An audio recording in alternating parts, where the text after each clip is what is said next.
Rusia meluncurkan kombinasi rudal jelajah dan balistik ke kota-kota Ukraina pada hari Selasa dalam sebuah serangan besar yang menewaskan setidaknya 5 orang dan melukai 63 lainnya, termasuk anak-anak, menurut pihak setempat dan militer. Serangan ini menambah kekhawatiran tentang keadaan pertahanan udara Ukraina karena serangan senjata Rusia terus berlanjut di kota-kota terbesarnya. Angkatan Udara Ukraina mengatakan bahwa 41 rudal telah memasuki ruang udara negara itu pada hari Selasa. Otoritas Ukraina memberikan rincian tentang rudal jelajah yang sedang terbang dan warga dapat melacaknya selama sekitar 1 jam saat mereka terbang dari Rusia. Rudal balistik yang bergerak jauh lebih cepat menyerang di Kiev pada hari Selasa tepat pada saat rudal jelajah tiba. Angkatan Udara mengatakan dalam sebuah wawancara telepon bahwa militer hanya berhasil menyergap sekitar setengah dari serangan total dan hanya 5 dari 24 rudal balistik. Sebagian besar rudal adalah balistik dan Angkatan Udara kami tidak bisa menjatuhkan semua. Di Kiev, ibu kota, setidaknya 1 rudal tampak meledak pada tingkat permukaan tanah, kata warga.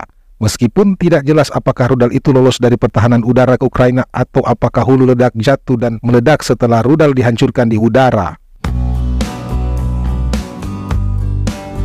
Kekhawatiran telah tumbuh di Ukraina bahwa persediaan amunisi pertahanan udara dan akan habis karena bantuan militer lebih lanjut dari Amerika Serikat terhenti di Kongres. Angkatan Udara tidak kehabisan amunisi dalam serangan Selasa, tetapi Ukraina membutuhkan pasokan ulang secara reguler. Dia juga mengatakan bahwa tidak semua rudal yang lolos dari pertahanan Ukraina telah mengenai sasaran mereka. Banyak dari mereka yang hanya jatuh di lapangan karena kualitas rudal Rusia telah menurun.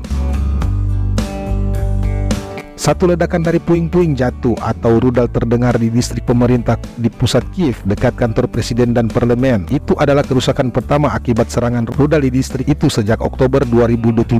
Warga ibu kota terbangun oleh alarm serangan udara sekitar pukul 6 pagi, diikuti oleh ledakan dan derap tembakan mesin pada rudal jelajah. Rudal atau puing-puing jatuh mengenai 5 lingkungan di Kiev. Menurut wali kota, Vitali Klitschko, polisi membentangkan pita merah di sekitar lokasi serangan dan pekerja darurat membersihkan batu bata dan kaca pecah dari jalan.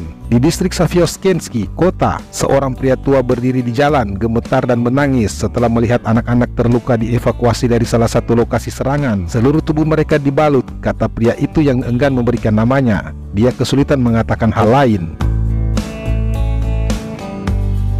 Hulu ledak dari 1 rudal yang disergap mendarat di dapur seorang penduduk tetapi tidak meledak. Di Kharkiv, kota terbesar kedua Ukraina, rudal menewaskan 2 orang dan melukai setidaknya 38 orang, kata wali kota Olterekov di Telegram.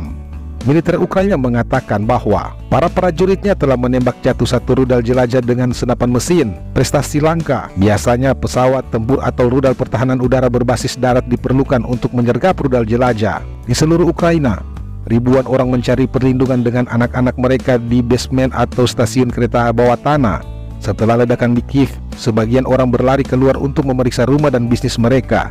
Mereka berlari untuk mencoba menyelamatkan apapun yang bisa kami selamatkan dari toko mereka, kata Ina Halusko, 50 tahun, pemilik toko kelontong sekitar 100 yard dari salah satu lokasi terkena di Kiev. Jendela-jendelanya hancur, kata mereka sambil menunjukkan ke arah toko, tetapi bangunan itu tidak terbakar. Di Kiev, orang-orang berkumpul di dekat bangunan yang rusak oleh puing-puing rudal, mengatakan mereka khawatir tentang pasokan rudal pertahanan udara yang semakin berkurang melindungi kota. Jika Amerika berhenti mendukung kami, next time you won't see me here, kata Olesia Dubinkas yang tinggal di bangunan terdekat. Dia sedang memantau petugas darurat membersihkan situs dengan anjingnya, seekor Doberman hitam bernama Lucky. Kami mengerti kekuatannya tidak seimbang, katanya. Wilayah kami jauh lebih kecil dari Rusia, tentu kami butuh bantuan.